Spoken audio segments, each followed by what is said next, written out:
काल आपण काही बेसिक कन्सेप्ट बघितल्या.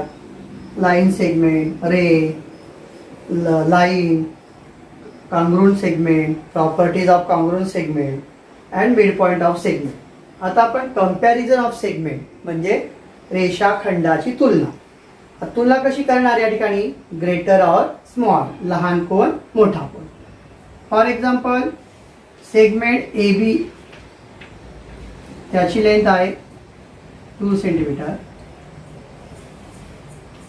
सेगमेंट सी डी, त्याची लेंथ आहे 6 centimetre.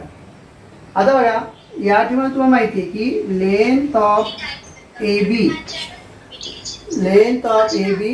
2 centimetre, length of A B 2 centimetre and length of CD 6 centimeter. Length of CD 6 centimeter. Therefore, length of AB smaller than length of CD. तर AB हा CD पेक्षा कसा आहे? लहान आहे, किंवा CD हा AB पेक्षा कसा आहे? मोठा आहे. या पद्धतीने आपल्याला काय करता येतं? कंपॅरिझन करता येतं. आता पुढचा कन्सेप्ट आहे परपेंडिक्युलर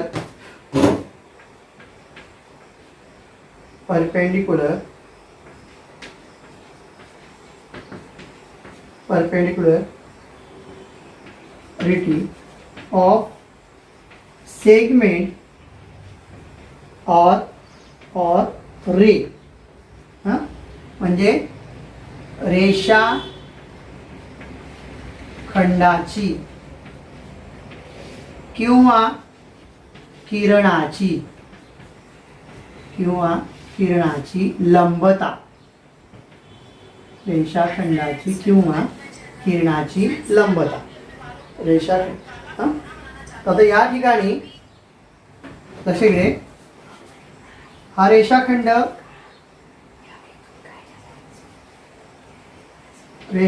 BC आहे. त्याला हा रेषाखंड आपण घेतला AB, या ठिकाणी 90 अँगल करतो. म्हणजे रेषाखंड BC ला रेषाखंड AB कसा आहे? परपेंडिक्युलर आहे. किंवा अशी फिगर करता येईल, रेषाखंड PQ, या रेषाखंड PQ ला हा रेषाखंड ST काय 90चा अँगल इंटरसेक्ट करतो म्हणून तो परपेंडिक्युलर आहे. हे लिहिताना कसं ना आपण सेगमेंट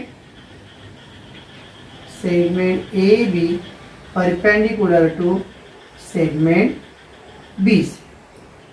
इथं कसं येणार? Segment ST perpendicular to segment PQ. म्हणजे रेख AB आणि रेख BC, तसंच रेख ST आणि रेख PQ. रेख AB परपेंडिक्युलर रेख BC, रेख ST लंब रेख PQ, परपेंडिक्युलर काय? लंब. आता रे म्हटलं तर रे कसे लागला? सपोज हा एक रे आहे आणि हा सेकंड रे आहे.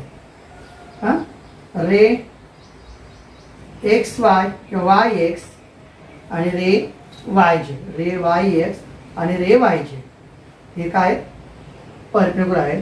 Ray YX perpendicular to ray YJ, किंवा किरण YX perpendicular to Kiran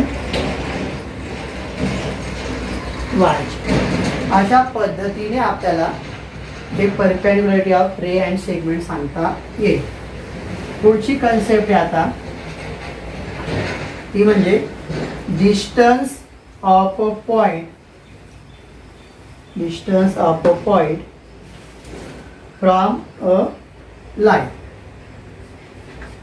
distance of a point distance of a point distance of a point from a line, from a line. मला या ठिकाणी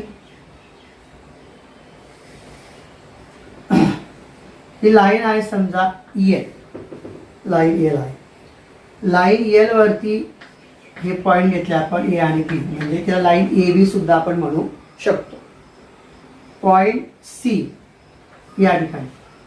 आता सी पॉईंटचं ए बी पासूनचं डिस्टन्स काय असणार आहे ते आपल्याला बघायचं आहे. माझं काय करणार, मी सी मधून परपेंडिक्युलर काढणार, ते आलं, तो इंटरसेक्ट केला डी मध्ये. म्हणजे या ठिकाणी पॉईंट सीचं लाईन ए बी पासूनचं डिस्टन्स किती आहे, लेंथ ऑफ सी डी इतकं डिस्टन्स आहे. तर या ठिकाणी सांगता येईल, काय सांगता येईल, segment C D perpendicular to line A B, रेख सी डी लंब रेषा ए. तर therefore तर या ठिकाणी सांगता येईल लेंथ ऑफ सी डी जर आपण ए घेतलं, लेंथ ऑफ सी डी काय घेतलं, ए घेतलं, तर therefore distance of point C from line A B is A. म्हणजे बिंदू सी चे रेषा ए बी पासूनचे अंतर, रेषा ए बी पासूनचे अंतर ये आहे,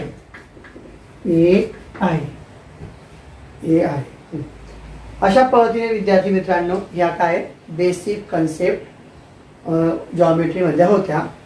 आता आपण प्रॅक्टिस सेट 1.2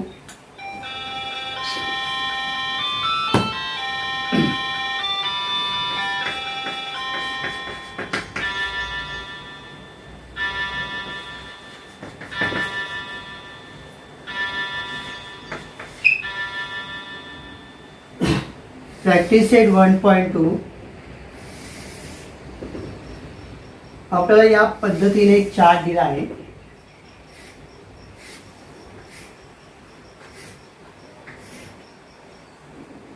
पॉइंट आणि कोऑर्डिनेट. पॉइंट म्हणजे बिंदू आणि कोऑर्डिनेट म्हणजे निर्देश. तर पॉइंट ए दिला आहे, त्याचा कोऑर्डिनेट -3. पॉइंट बी त्याचा कोऑर्डिनेट +5. पॉइंट सी त्याचा कोऑर्डिनेट 2. पॉइंट डी त्याचा कोऑर्डिनेट -7 आणि पॉइंट ई त्याचा कोऑर्डिनेट 9. आतापर्यंत काय म्हटलंय, the following table shows point on a number line and their coordinate. Decide whether the pair of segment given below the table are congruent or not. तर आपल्याला या ठिकाणी त्यांनी काही सेगमेंट दिले. फर्स्ट दिले त्यांनी segment D and segment A. म्हणजे काय की याच्यामध्ये आपल्याला A B C D E हे बिंदू दिले आहेत आणि त्या बिंदूंचे निर्देशक, जसं ए चा निर्देशक -3, बी चा 5, सी चा 2, डी चा -7, ई चा 9. आणि याच्यावर मग आता सेगमेंट डी आणि सेगमेंट ए हे कॉन्ग्रुएंट आहेत का हे आपल्याला प्रूव्ह करायचं आहे, ठरवायचं आहे. कसं ठरेल ते, तर आधी आपल्याला सेगमेंट डी ची लेंथ काढून घ्यावी लागेल आणि सेगमेंट ए बी ची लेंथ काढून लागेल. लेंथ काढून काय करावं लागेल, म्हणजेच डी आणि ई पॉईंट डिस्टन्स काढावं लागेल आणि ए आणि बी पॉईंट मध्ये डिस्टन्स काढावं लागेल, म्हणजे अंतर काढावं लागेल. आता बघा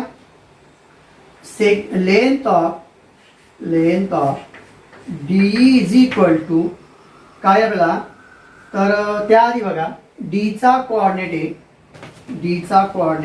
किंवा निर्देशक किती आहे -7 आणि ईचा कोऑर्डिनेट किती आहे +9.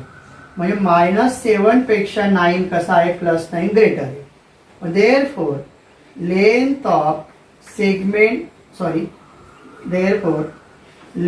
Of DE is equal to काय ग्रेटर सेगमेंट मधून हा स्मॉलर सेगमेंट काय करायचा आहे मायनस करायचा आहे.